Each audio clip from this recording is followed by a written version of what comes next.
Waktu itu tahun 85 ada konferensi tentang tuyul dan satu-satunya ilmuwan yang diundang tuh satu-satunya tuh Pak Ong. Dan seperti yang kita rasakan sampai sekarang, Ibu Mega masih memegang peranan politik yang besar sampai saat ini. Ya. Gitu. Jadi lo ini ngatain Bu Mega nih kayaknya nih. Semua prasangka berasal dari aktivitas duduk diam. Ini yang bikin gue agak tersinggung gitu, karena gue banyak duduk. Ya. Demikian disampaikan oleh Friedrich Nietzsche. Di bab satunya itu yang menarik gue. Oh iya, memang ini filsafat. Nih filsafat tuh kayak gini, bukan? Ini di bab pertama dia udah bilang, walking is not a sport. Saya malah lebih memilih naik Gojek gitu.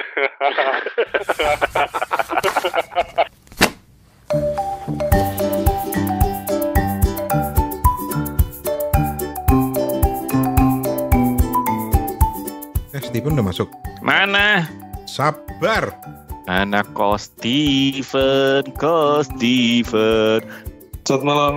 Selamat malam, saudara-saudara. Jadi gimana? Bawa apa ini? Bawa buku apa ini? Mau ngomongin buku apa kita? Kalau bukunya Bang Rane saya lihat tuh, ini nih cukup ini ya, cukup berat ya. Yang mana, Fen? Yang filosofi berjalan itu. Yoi, keren Bagus itu. Bagus itu. Keren itu. Oke. Lu bukannya waktu itu pernah naruh di Instagram lu dulu baca? Belum. Mungkin di lapak lain. Gue yang masang di Instagram tuh gue. Dan gue nggak tahu ya, Rene Books ini promosinya gila-gilaan ya. renebook.com.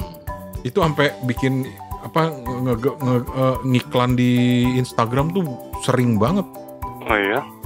Tapi ambil terjemahannya, ambil copyrightnya bener nggak tuh? Ininya Rene.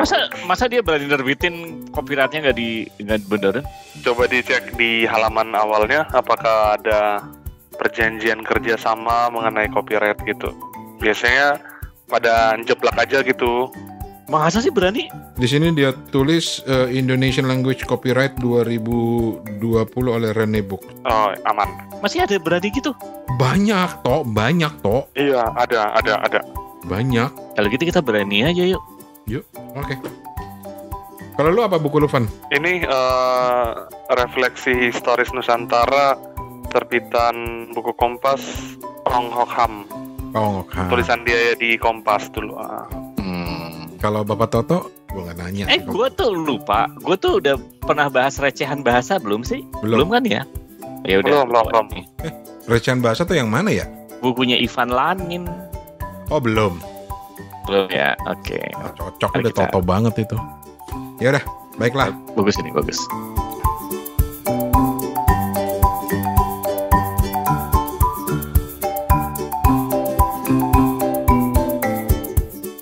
Tes. Oke, pokoknya gue langsung rekam aja. Dan ini adalah edisi yang selalu kita sebut sebagai edisi kembali ke Hitah.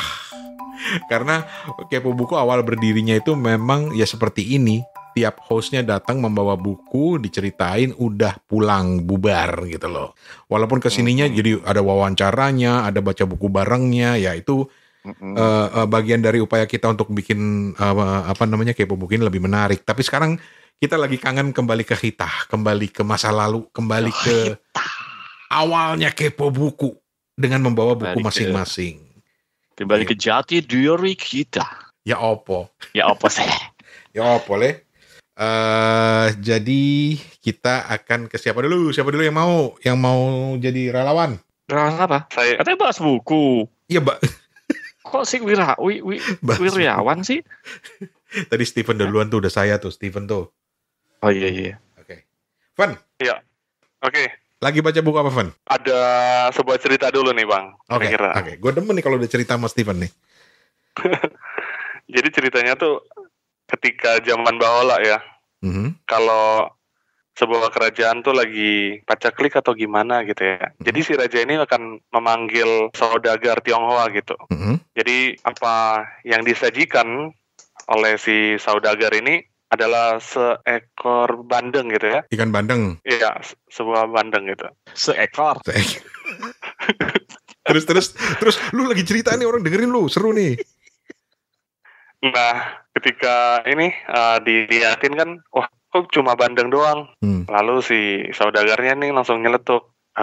Duhai Paduka, coba lihatlah si Bandeng ini gitu ya. Nah, ternyata di matanya si Bandeng ini ada berlian 2.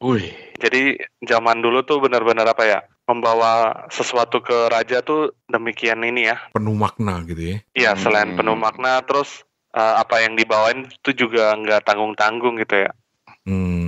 Berlian di matamu. Di ikan bandeng gitu. Ikan bandeng. Iya, ini kisah di dalam buku yang berjudul Dari Soal Priai Sampai Nyi Blorong. Refleksi Historis Nusantara. Penulisnya Ong Hok Ham, penerbit buku Kompas. Tunggu. Kayaknya kumpulan tulisannya Pak Ong ya? Iya, betul. Gue suka tuh dulu tuh baca nih kolom-kolomnya Ong Hok Ham nih. Di mana? Di Kompas. Oh, di Kompas. Kirain di Kompas. Lanjut, Van. Jadi buku ini tuh berisi artikel-artikel Pak Ong yang dimuat di Kompas dari 1980 sampai 2002, kira-kira gitu ya. Banyak hal ya yang dibahas di buku ini, misalnya saja di bab 1, negara pegawai dan perekonomian, bab 2, perubahan politik dan kekerasan, bab 3, agama dan kepercayaan, bab 4, manusia dan zamannya. Dan kalau diceritain buku ini tentang apa sih? Ini bukunya tentang apa ya? Tentang refleksi kejadian masa itu yang akhirnya dibedah dan digali gitu ya oleh Pak Ong sendiri. Kemudian dia menerjemahkannya dengan luwes gitu ya, mengenai makna-makna peristiwa yang terjadi gitu. Aku kira cukup sulit ya untuk tidak menyukai tulisan-tulisan beliau gitu ya, meskipun terbilang pendek ya, tapi ya sederhana dan lebih mudah dipahami gitu dari mungkin buku-buku teks gitu ya. Dan satu hal yang bikin Pak Ong masuk koran waktu itu ya, waktu itu tahun 85 ada konferensi paranormal gitu ya. Konferensi tentang tuyul, jadi berbagai paranormal. Dan satu-satunya mungkin ilmuwan kali ya, ilmuwan yang diundang tuh satu-satunya tuh Pak Ong. Jadi Pak Ong harus memberikan tanggapan gitu ya. Ini tuyul nih sebenarnya gimana sih gitu ya? Kenapa waktu itu sampai dibikin seminar gitu ya? Jadi ternyata tuyul tuh juga berdasarkan kepercayaan masyarakat Jawa yang mereka tuh menganggap kekayaan tuh datangnya tuh dari hal-hal mistik seperti itu, Nyai Blorong, dari tuyul gitu. Dan mereka cenderung memusuhi orang-orang yang memiliki harta kekayaan yang lebih dari yang lain gitu. Kayak yang di Depok waktu baru-baru ini ya. Dan ternyata masih kejadian juga sampai sekarang masih relevan. Ember. Gue inget tuh konferensi tuyul tuh karena sempet jadi rame di media waktu itu, di koran-koran gitu ya, ngobrol soal tuyul. Iya, dia pemateri yang akhirnya bikin dia nongol di koran lagi gitu. Saya juga tahu ada konferensi ini dari buku tulisan para wartawan Jawa Pos gitu ya Bang ya. Dan mereka kan disuruh ngeliput tuh ke Solo atau Semarang ya, saya lupa. Dan ternyata Pak Ong tuh juga ini membedah peristiwa tersebut di Kompas gitu. Jadi satu Indonesia jadi ngerti juga tentang hal itu. Dan satu lagi yang mungkin Pangerane Mas Toto tahu, Pak Ong tuh nyebutin kalau pembukaan hotel-hotel di Jakarta dulu tuh harus pakai gamelan gitu ya. Apakah Bang Rane Mas Toto tahu kenapa harus pakai gamelan gitu ya? Nggak tahu. Kenapa? Ban. Krik. Ban. Kirain tahu. Enggak. Kaget gue. Steven hilang barusan ngomongin tuyul. Lu gila ada sih. Terus. Tahu. Nggak tahu. Iya nggak tahu. Gue nggak tahu. Lu tahu? Enggak. Van, lu tahu Van? Nggak tahu juga. Soalnya ini kayak di mention aja gitu. Ini gila ada sih. Gue kira ada hubungannya. Gue kira ada di isi bukunya. Nggak ada. Aduh ya Allah.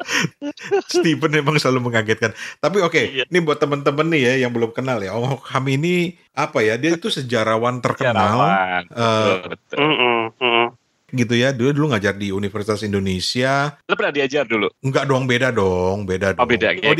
Dia sesekali masih ke kampus gue karena di antropologi itu kan ada di bawah FISIP dulu.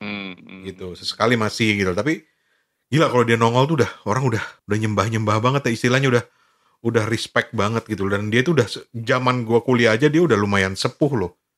Karena Pak Ong ini kan lahirnya tahun 30-an. Bentar. Oh, oke.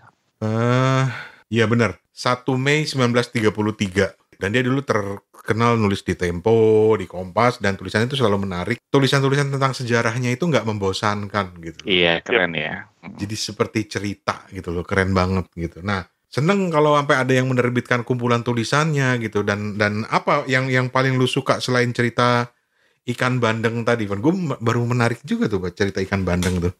Yang aku suka tuh kayak ini ya. Jadi aku bisa menambah kayak apa ya, dibilang wawasan. Iya, menambah kayak kepingan-kepingan masa lalu Indonesia tuh seperti apa waktu itu ya. Itu sih yang menjadi keunggulan dari naskah ini gitu, buku ini. Contoh artikel yang lu suka selain tadi cerita soal bandeng tadi. Ya Allah, lapar gue ngomongin bandeng. Ya, kalau gitu kita ke ngomongin tentang siapa aja gitu ya. Oke.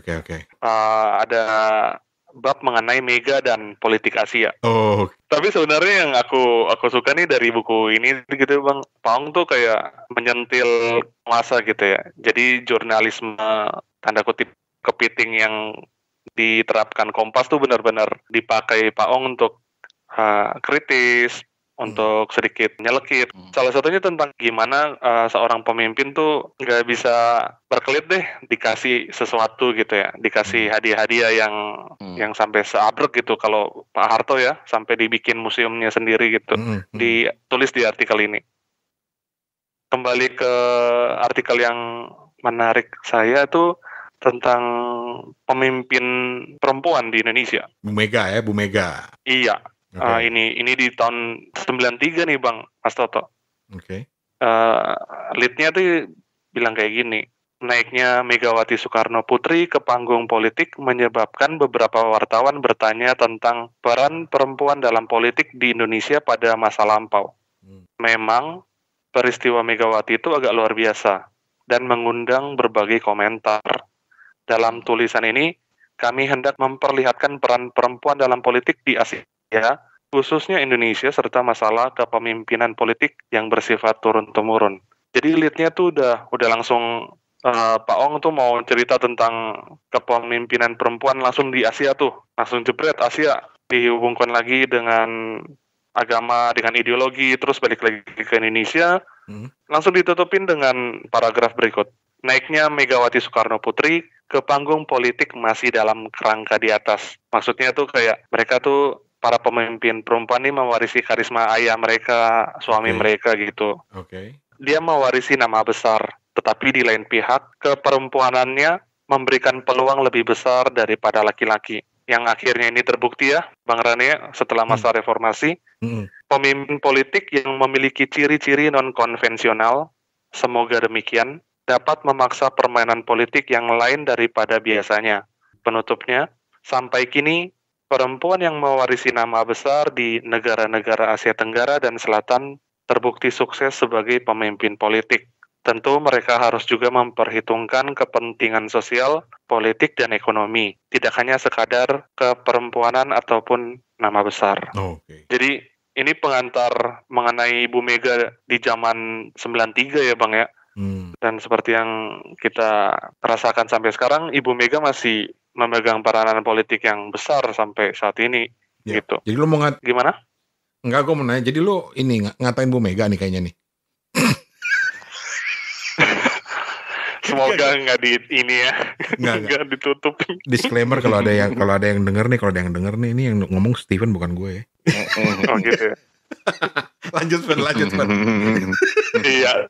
Kita lanjut ke Wuswu lagi, Prabu tanda kutip Soeharto dan tradisi monarki Jawa. Waduh. Jadi ceritanya nih kan Pak Harto nih lengser ke Prabon ya, yang artinya adalah turun dari tahta kerajaan atau lebih tepatnya meninggalkan kedudukan Prabu, dalam kurung berhenti. Nah di artikel ini Pak Ong menjelaskan kalau posisi Pak Harto sebagai seorang Raja Jawa itu itu sebagai seorang prabu yang bukan lengser ya, tapi ya dia berhenti aja gitu, bukan lengser ke prabuan gitu. Oh, jadi dia tidak setuju dengan istilah Pak Harto sendiri yang bilang lengser ke prabon Madepandito gitu ya?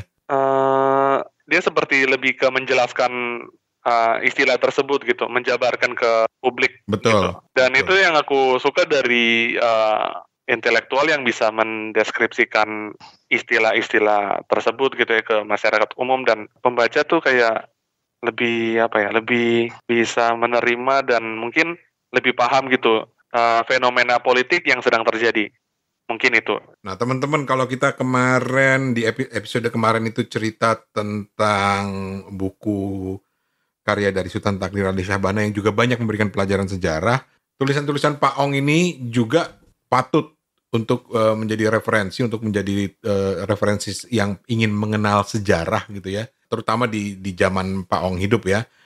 Ini menarik banget gitu, karena gue dulu penggemar tulisan-tulisan beliau di Tempo, di Kompas, dan selalu tulisan itu ngasih background, seperti kata Steven tadi tuh, soal lengser ke Prabon itu apa sih artinya, dan kemudian dia menyimpulkan bahwa Pak Harto tuh nggak lengser ke Prabon gitu, tapi hanya turun aja gitu loh, karena dia sudah menjelaskan. Sayangnya belum ada orang-orang sehebat Pak Ong ya sekarang ya, yang gaya tulisannya kayak gitu ya. Iya, betul. Mohon maaf, ini tadi cerita ikan bandeng bermata berliannya tuh bukan di buku ini, tapi di buku On Zeong, Ong Hokham dalam Kenangan, yang ditulis oleh Eka Budianta. Oh, oke. Iya, ini ceritanya Pak Ong dengan Pak Eka nih. Iya. Dan Pak Ong ini salah satu tokoh Tionghoa yang terkenal di Indonesia. Jadi kalau gue lihat di internetnya ada list tokoh-tokoh Tionghoa Indonesia gitu ya yang terkenal, dan Pak Ong, Mas Eka Budianta itu beberapa diantaranya. Kemudian ada Arif Budiman, ada Kristianto Wibisono, ada banyak lah, ada Lim Xiao Leong gitu ya, dan lain sebagainya. Udah, ada Sogi dan lain sebagainya. Udah, thank you Steven.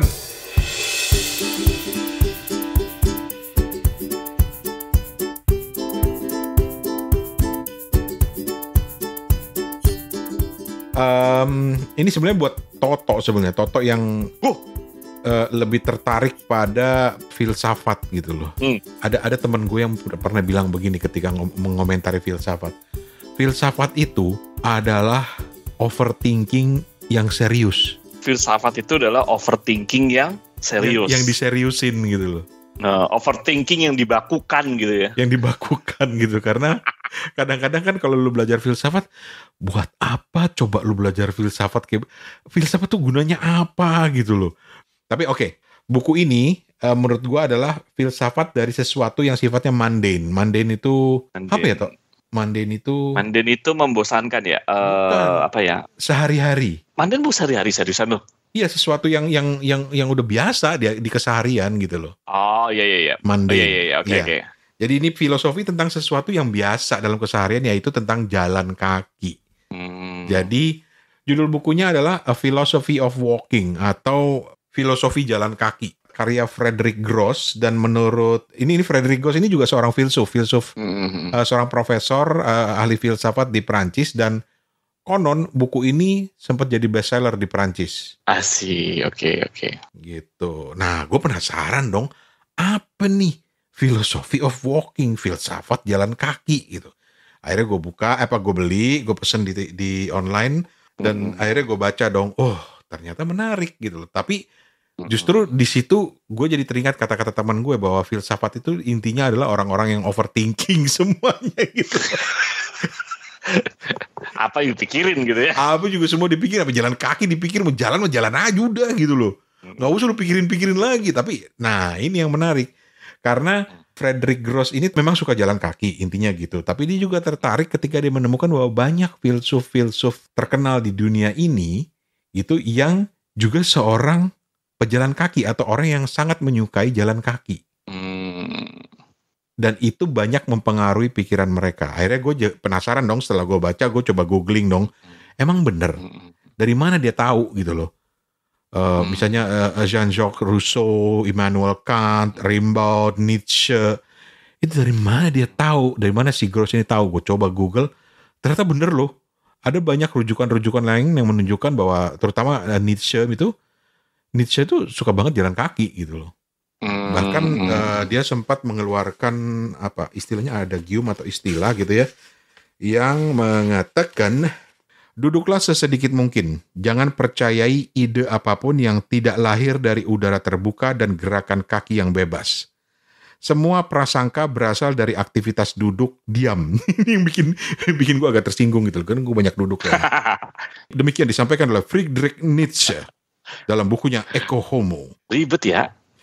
Makanya dibikin ribet gitu. Tapi akhirnya gue baca karena, nah ini yang masalahnya dari buku ini. Karena di salah satu artikel gue sempat menemukan bahwa Frederick Gross sendiri bilang bahwa bahasa Perancis itu kalau ketika diterjemahkan banyak hilang dalam terjemahan atau sensasi bahasanya itu hilang. Tapi gue nggak tahu ya, gue nggak paham bahasa Perancis. Tapi dari versi Inggrisnya pun menurut gue kadang-kadang ada beberapa hal yang agak sulit gue pahami gitu.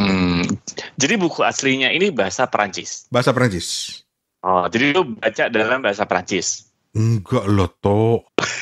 Gue awalnya beli buku bahasa Indonesianya Tok yang diterbitkan oleh Rene Books. Iya. Rene Book. Tadi gue bilang Rane Book nih kayaknya nih. Tapi buku ini menurut gue keren gitu ya. Mungkin gue potong dulu ya Ren ya. Kenapa? Karena di bab satunya itu yang menarik gue. Oh iya, memang ini filsafat. Nih filsafat tuh kayak gini. Bukan teman-teman mungkin ngapain sih ngomongin filsafat. Tapi inti dari salah satu contoh dari benang filsafat itu kan masalah definisi, masalah rules gitu kan. Kumat Toto. Epistemologi ya, epistemologi ya. Jadi kayak teorinya gimana sih? Nah, ini di bab pertama dia udah bilang walking is not a sport. Yap. Bahasa Indonesia apa diterjemahkan? Diterjemahkan nih, gue bacain ya paragraf pertama dari bukunya nih ya. Jalan kaki itu bukanlah sejenis olahraga, karena dia bilang gini. Olahraga itu berurusan dengan teknik dan peraturan, skor dan persaingan dan mensyaratkan adanya latihan yang lama. Lalu setelah lama latihan barulah muncul bakat dan improvisasi. Nah, gue nggak akan terlepas dari setuju apa enggak. Tapi maksud gue inilah filsafat gitu. Filsafat itu mengkategorikan sesuatu tuh cara berpikirnya tuh kayak gitu. Misalnya kalau ditanya makan itu termasuk hiburan atau kebutuhan. Lu secara filsafat aku akan jawab gini. Menurut gue bukan hiburan karena begini gini. Tapi ada mungkin bisa jadi hiburan karena udah lama makan. Ketika lu makan, lu juga begini karena definisi hiburan begini. Nah itu menurut gue itu filsafat dan itu menyenangkan buat gue. Karena itu melatih kita jadi kritis kan gitu aja gitu. Banyak filsafat yang disebut di sini ya, Rousseau, Rimbaud, Nietzsche, Kant gitu ya. Tapi gue lebih tertarik pada bagian Gandhi. Nah, karena Mahatma Gandhi ini kan sering disebut-sebut seorang pejuang kemanusiaan dan dia itu dalam perjuangan itu banyak jalan kaki gitu. Nah, ada bagian di halaman 244 yang pengen gue bacain. Jadi baru kita coba tanya yang lain. Jadi gini, gue harus awali kenapa gue tertarik dengan buku Philosophy of Walking. Jadi gini, gue itu sedang mencari bentuk olahraga baru. Karena apa? Apa tuh? Karena bobot badan gue itu sudah berlebihan. Toto sempat ketemu gue, lu bandingin dong bobot bentuk badan gue yang ini sama terakhir kita ketemu di Singapura kan udah beda jauh ya Tok. Terakhir kita ketemu di Thailand. Di Thailand, beda jauh kan? Nah, itu juga ada jauh. Udah beda jauh gitu. Nah, lari jelas bukan solusi. Walaupun gue sempat waktu gue di Jepang gue seorang pelari gitu. Maratoner 10K, Bo. Wih, gila. Gue aja belum pernah lo 10K lo kan. Oh, gue 10K. Walaupun gue ketinggalan sama nenek-nenek. Tapi emang kalau di Jepang itu emang keren-keren lah ya. Gitu kan. Jalan kaki, lari bukan opsi. Karena itu gak cocok buat dengkul gue gitu kan ya. Karena gue udah overweight banget. Berenang, gue lagi gak berani. Karena banyak kolam renang ditutup walaupun sekarang udah mulai dibuka. Akhirnya ya, salah satu solusinya adalah jalan kaki. Iya, dan buat gue jalan kaki itu banyak membantu gue, tidur gue jadi lebih enak gitu, dan mudah-mudahan juga berat badan gue juga lebih turun gitu. Nah dari situ gue tertarik untuk olahraga jalan kaki gitu, dan ketika gue menemukan buku ini, wah ada filsafatnya ternyata. Gitu. Walaupun setelah gue baca, ini buku lebih cocok buat Toto bukan buat gue nih. Tapi oke, gue mau bacain yang Gandhi dulu nih, baru kita baru kita ngobrolin soal jalan kaki. Mungkin Stephen juga seorang pejalan kaki, gue nggak tahu. Dia bilang gini. Gandhi itu sudah lama menganggap pentingnya manfaat spiritual dan politis berjalan kaki. Spiritual dan politis. Di London saat dia masih amat muda, dia teratur jalan kaki 5-15 km setiap hari untuk menghadiri kuliah-kuliah hukumnya dan mencari restoran-restoran vegetarian. Karena dia vegetarian kan? Nah, perjalanan-perjalanan itu membantunya memenuhi 3 sumpah yang dia ikrarkan kepada ibunya sewaktu meninggalkan India. 3 sumpah itu adalah tidak mendekati wanita, tidak minum alkohol, dan tidak makan daging. Dan juga menguji keandalan sumpah-sumpah itu dan mengukur keajekannya sendiri. Gandhi selalu menjunjung tinggi janji-janji yang diikrarkan kepadanya dirinya sendiri atau orang lain, komitmen-komitmen formal untuk meninggalkan praktek ini atau itu, perilaku ini atau itu.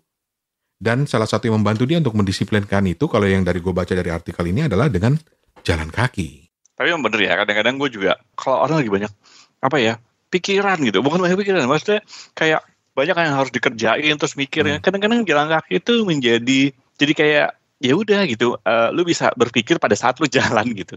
Dan itu, entah karena mungkin ada motorik yang teraktifkan atau enggak, tapi itu pengalaman gue sih begitu. Yoi. 10 menit aja gitu, misalnya dari satu tempat ke tempat lain. Kebetulan kalau gue di Singapura ya mungkin buat jalan enak ya gitu kan. Jadi ya kadang-kadang cuma jalan aja gitu sambil ngelamun. Ya semoga sih nggak nabrak orang gitu kan.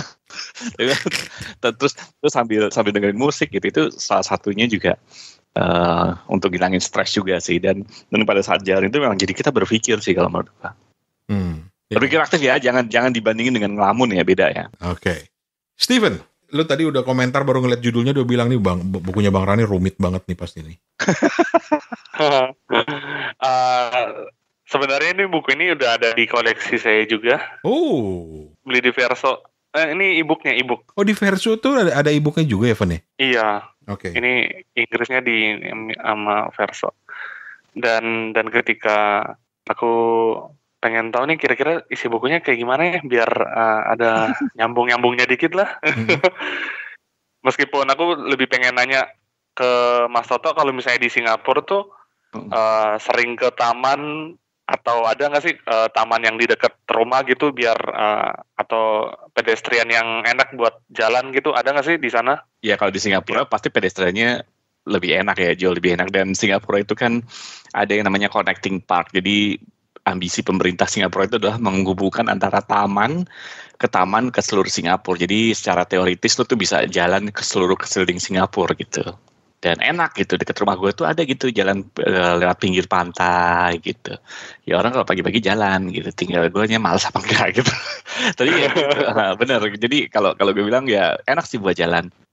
Jadi gue tuh kadang-kadang suka lembur gitu ya. Dan orang-orang situ mungkin ini ya, jadi setengah 12 malam tuh gue masih bisa lihat orang tuh jogging gitu, karena saking enaknya dan mungkin amannya ya gitu. Ini lumayan. Iya. Salah satu kita pengen jalan kaki itu harus lihat kondisi sama keamanan sikonnya gitu ya, Pak Bang Rani ya, Mas Toto ya. Kalau nggak aman, iya mungkin itu ya. Iya, mungkin itu ini ya Ran ya, challenge di Indonesia secara umum ya, jadi pedestrian gitu. Padahal kalau pedestrian itu memang benar diperbaiki itu sebenarnya enak buat jalan gitu dan aman dan pasti banyak orang jalan gitu. Jadi nggak cuman dari pintu ke pintu ya. Nah ini yang menarik nih, gua ngalamin sendiri. Gua di Jepang itu sangat aktif fisik. Jalan gitu. Gue naik sepeda. Setiap hari pulang pergi itu 2 jam, pulang pergi kantor. Kalaupun enggak, gue jalan kaki karena dari rumah ke stasiun kereta harus jalan kaki. Dari stasiun kereta tujuan sampai ke kantor harus jalan kaki.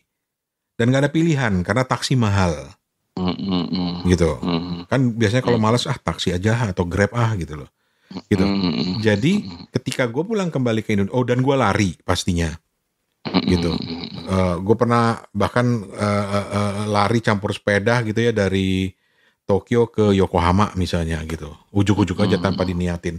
Tetapi ketika gue pulang ke Indonesia, gue selalu membuat alasan bahwa infrastruktur di Indonesia nggak bagus buat orang jalan kaki.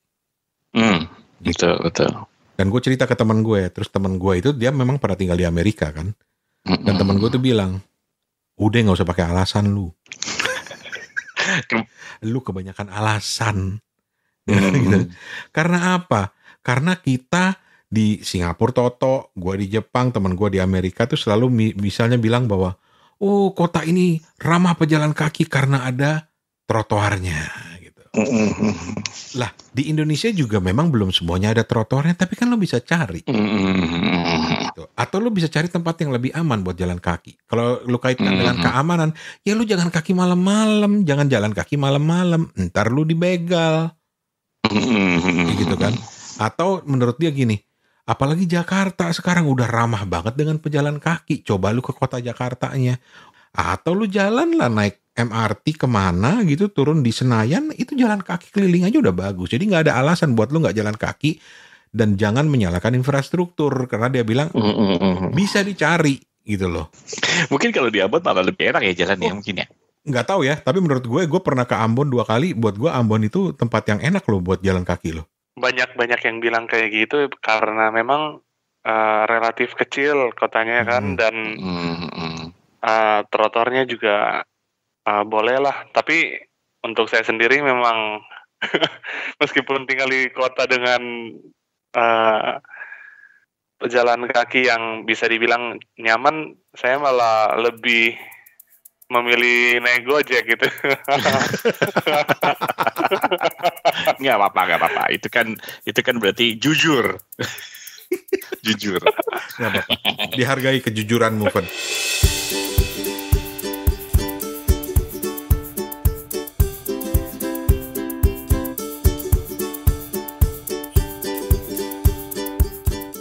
Jadi kembali ke buku Philosophy of Walking ini, pada akhirnya ya menurut gue, walaupun berat sih buat gue, mungkin karena faktor bahasanya ya, gue udah baca bahasa Inggrisnya, ada bahasa terjemahan bahasa Indonesianya, ada beberapa hal yang kok menurut gue nggak nyambung terjemahannya atau nggak nyaman dibaca gitu, walaupun secara logis ini bener sih maksudnya gitu loh. Gitu. Tapi ya kalau teman-teman suka jalan kaki dan ingin mempelajari ini, ingin membaca ini untuk sebagai apa ya, menyemangati, kenapa tidak gitu. Karena pada akhirnya walaupun dibilang philosophy of walking, filosofi jalan kaki, seolah-olah ini overthinking banget. Kegiatan sederhana seperti jalan kaki kok di overthinkingin sampai ada filosofinya segala macam. Tapi salah satu kesimpulan yang diambil dari buku ini adalah bahwa jalan kaki itu harus menyenangkan gitu loh. Simple aja sebetulnya, lo cuma perlu badan lo cuma perlu kaki lo, udah jalan gitu loh. Betul. Salah satu misalnya di bukunya ini bilang cocok untuk orang-orang yang paling santai sekalipun gitu loh. Dan kalau di The Guardian ya, dia blurbnya itu dibilang menguatkan gagasan bahwa hidup itu sederhana dan bahagia. Sesederhana lu jalan kaki kemana-mana gitu loh. Karena kadang-kadang kan kalau gue nih, salah satu keluhan gue bukan hanya pada wah infrastrukturnya nggak bagus di Indonesia, di Jakarta gitu, tapi apa, keringetan men. Iya, kadang-kadang kita tuh ini ya, terlalu banyak excuse. Padahal teman gue bilang, lu kan tinggal pulang aja, kalau pulang kan udah nggak ribet lagi kan, sampai rumah langsung mandi, ya udah jalan kaki. Mandi, betul. Dan ini satu lagi kutipan lah, gue mau sharing karena gini, bukan hanya sekedar untuk olahraga, tapi jalan kaki itu kalau menurut buku ini, dan itu juga gue percayai, adalah kesempatan bagi lu untuk bicara dengan diri lu sendiri. Karena ketika lu jalan kaki itu adalah salah satu momen di mana lu sendiri. Refleksi gitu. Ini ada kutipannya nih, ada blurbnya juga sih. Berjalan kaki itu memuluskan hubungan nyata dengan sang diri, yang bukan dari jenis introspeksi yang tak jelas, melainkan dari jenis pengkajian diri yang seksama. Seru kan? Karena ya itu tadi, ada salah satu bagian di buku yang itu yang bilang, jalan kaki itu adalah me time yang menarik gitu loh. Sementara me time buat gue adalah ketika gue lagi di kamar mandi gitu loh. Me time lu bukan pada saat makan, enggak? Enggak, karena gue paling gak suka makan sendiri. Oh, lu gak suka makan sendiri? Oke. Harus ada temennya ya? Iya. Temennya. Tapi ketika mengeluarkan hasil makanannya, nah itu me time gue tuh. Nongkrong. Pikir hidup. Sambil baca. Pikir politik. Yang gak penting-penting kita pikirin gitu. Yang bukan di luar skop kita pikir-pikirin gitu. Betul. Dan justru ternyata benar juga ya, ketika berjalan, pikiran lo itu jadi, buat gue sayang banget kalau dibiarkan kosong gitu. Lu kesempatan bagi lu untuk kontemplasi atau untuk mikirin sesuatu, karena itu kan akan mengalihkan perhatian lu dari kegiatan atau kepenatan berjalan itu sendiri gitu. Dan salah satu hobi yang gue paling suka kalau gue lagi jalan adalah gue dengerin podcast. Dan wah, itu satu-satunya kesempatan di mana gue bisa nuntasin episode podcast favorit gue yang rata-rata durasinya itu 45 menitan. Iya. Jadi itulah teman-teman, buku dari Frederick Gross, judulnya A Philosophy of Walking, filosofi jalan kaki. Terus ada subjudulnya di sini 25 rahasia jalan kaki yang membuatmu makin sehat, kreatif dan bahagia gitu loh. Jadi ya jangan kayak gue dipikirkan dari sudut pandang overthinkingnya gitu ya. Gitu. Dan kalau dilihat dari tokoh-tokohnya di sini ada Nietzsche, ada Arthur Rimbaud, ada Gerard de Nerval, ada Jean-Jacques Rousseau, Henry David Thoreau, ada Immanuel Kant, ada Mahatma Gandhi. Gue suka yang bagian Mahatma Gandhi gitu loh, sama Nietzsche, karena yang lain gue nggak terlalu mendalami gitu. Terus judul-judul daftar isinya ya, mungkin bermanfaat juga buat teman-teman yang mau coba beli, karena ini lagi gila-gilaan nih jualannya di Tokopedia tuh kan, di Marketplace. Ini judul-judulnya ya. Jalan kaki bukan olahraga, kebebasan. Itu juga dia membahas bagaimana jalan kaki itu sebenarnya memunculkan kebebasan dalam diri kita. Terus kemudian saya seorang pejalan kaki yang hebat. Mengapa? Itu dari Nietzsche. Kemudian ada juga misalnya Mimpi Terjaga Sang Pejalan Kaki dari Jean-Jacques Rousseau. Terus juga ada bicara soal penaklukan alam liar dari Henry David Thoreau. Terus juga ada Perjalanan Harian Immanuel Kant. Kant ini ternyata banyak sekali berjalan setiap harinya. Ada Pengembaraan Murung dari Nerval. Dan ada Sang Pejalan Santai yang Mengamati Kota gitu loh. Dan bagian favorit gue adalah Mistikus dan Politisi dari Gandhi, Mahatma Gandhi. Itu semuanya ada di buku Philosophy of Walking, terbitannya Rene Book. Keren. Jadi kapan jalan kaki, Van? Lu jangan gojek mulu, Van. Ya besok. Ya besok deh. Besok bilang besok. Besok aja lu. Dan ini Bang Rane, aku tadi kan sempat lihat yang bagian Gandhi kan. Memang dari bab-bab yang ada tuh yang paling kita mau jadikan snack itu yang paling tepat tuh kayak babnya Gandhi gitu ya. Dan aku baru menyadari kayak sebegitu dahsyatnya kerjasama dalam artian berbaris bersama dan menghimpun sebuah aspirasi itu bisa begitu fenomenal dan membuat perubahan gitu ya. Aku kira yang di Amerika juga pernah ada yang seperti ini, marching gitu. Untuk mengangkat isu-isu kaum kulit hitam. Dan yang dibawakan di buku Philosophy of Walking itu yang tentang perjuangan India meraih kebebasannya ya dari kolonial Inggris. Powerful. Jadi mudah-mudahan nanti ada filosofi-filosofi yang lain yang akan ditulis oleh Bapak Hertoto Eko. Misalnya filosofi apa toh?